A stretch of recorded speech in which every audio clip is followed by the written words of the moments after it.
What's poppin', y'all? Lou2Sick back in the lab. A new week, a new round of uploads we have coming for you. If you haven't, check out Monday's upload where we focused on a fight reaction, a Street Beefs classic. Our boy Mapache versus Dragonborn.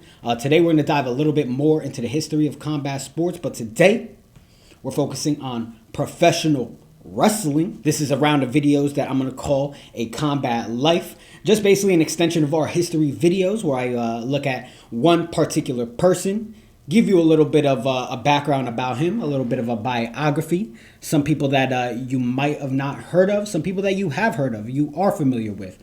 So this is just the start. This is video number 1, but we got a bunch more coming. So take a look. Let me know what you guys think in the comments. Remember to always subscribe, leave a like on the video, and yeah, I introduce you to Jack Brisco. Keep your hands up.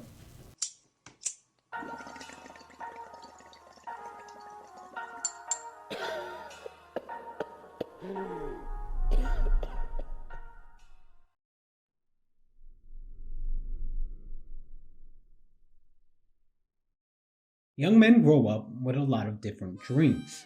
To be a cowboy, an astronaut, or President of the United States. Jack Brisco, though, well, he dreamed of being NWA Heavyweight Champion.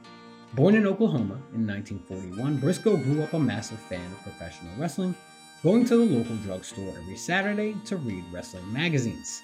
His career would get its start in his teens while enrolled at Oklahoma State University. He'd impress right from the get-go, winning the year's freshman title.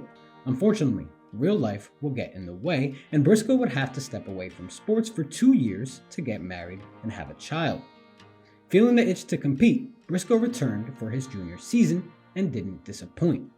He'd lose only once in 2 years and win the 1965 National Championship at 191 pounds. After finishing college, Brisco still had his sights on one more goal, that championship. Growing up, he had idolized professional wrestler Lou2Sick, and despite being under 200 pounds, Brisco aimed for heavyweight gold. He'd get his start in the famed Mid-South territory with the NWA. By 1965, he'd already be the company's junior heavyweight champ. Brisco was a natural. His flowing black hair, good looks, and stellar amateur background made him the perfect babyface. Still, after years, Brisco would be far away from his goal of winning the top prize. He struggled in Tennessee, had mixed success at Fritz von Erich's promotion in Texas, and was a job guy for Dory Funk in Amarillo. It wasn't until he went to Florida where fortunes began to change. Wrestling for Eddie Graham, one of the most respected promoters in professional wrestling, Brisco's career flourished. His confidence was on a high. So high, he felt comfortable to make the challenge for the heavyweight strap. In 1969, Brisco would call out Dory Funk Jr. for the NWA Heavyweight Championship. The two would go on to be one of the hottest attractions across the country, part of a storyline that saw Funk's father put up a $10,000 bounty for anyone who could cleanly defeat Brisco in a match. This saw Jack continuously beef with the Funk family, and in that time, he'd blossom to a national star. The story would last around 4 years, but finally in 1973, after years of hard work, it was Brisco's turn. Or not. After the NWA approved Brisco as champion, the Funk family suddenly got second thoughts about dropping the belt to Brisco. Instead, they wanted to drop the belt to Harley Race. Dory would then no-show the Brisco match, claiming to be injured. He'd then return to action weeks later, dropping that belt to Race, causing chaos behind the scenes. Eventually, things would work its way out for Brisco. Jack would now wrestle Harley Race, successfully beating him and achieving a lifelong dream of holding professional wrestling's top prize. Despite that, though, Jack was bitter.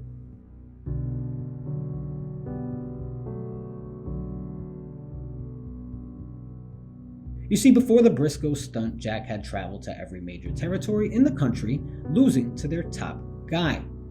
He knew it would make for a hot ticket when he'd come back around with the belt.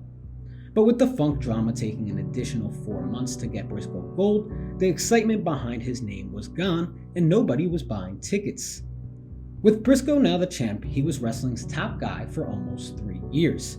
In that time, he displayed professionalism, class, everything you'd want from a champion. Unfortunately, due to the gas crisis, ticket sales were slow, and it took some business innovation to make some money. At the time, the NWA was respected across the world, especially in Japan. Brisco devised a plan to drop his title to NJPW wrestler Giant Baba. Baba would essentially rent the belt for $25,000 a week until dropping it again to Brisco. The program was a massive hit on both sides of the globe. By 1975 though, after days of wrestling 1, sometimes 2 matches a day, Brisco was burnt out both physically and mentally. So much so, after just 2 years, Jack decided to drop his belt, ironically, to his old rival, the Funks. In the later years, Jack found new success teaming up with his brother, wrestling for multiple territories across the world, winning tag titles in each one of them. He's perhaps most well known behind the scenes as the guy who discovered Hulk Hogan. Jack left the business entirely in 1985 at the age of 43 after becoming disillusioned with the direction of the sport. He was among the last of a dying breed in America, originally from a time where wrestling involved skill. It was now an over-the-top act based on entertainment. The NCAA contenders who were once the backbone of the industry were now few and far in between. In 2008, Jack Brisco and his brother were inducted into the WWE Hall of Fame. Jack passed away in 2010 from complications due to open heart surgery. He is considered one of the great legendary wrestlers of the 1970s.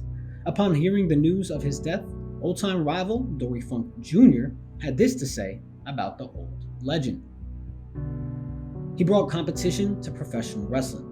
He was a great amateur and he mixed that style of amateur and pro wrestling, and it wound up being an ideal opponent for me as the NWA World Champion, both with Jack as challenger and as champion. He was a tremendous athlete and really someone we should be proud of.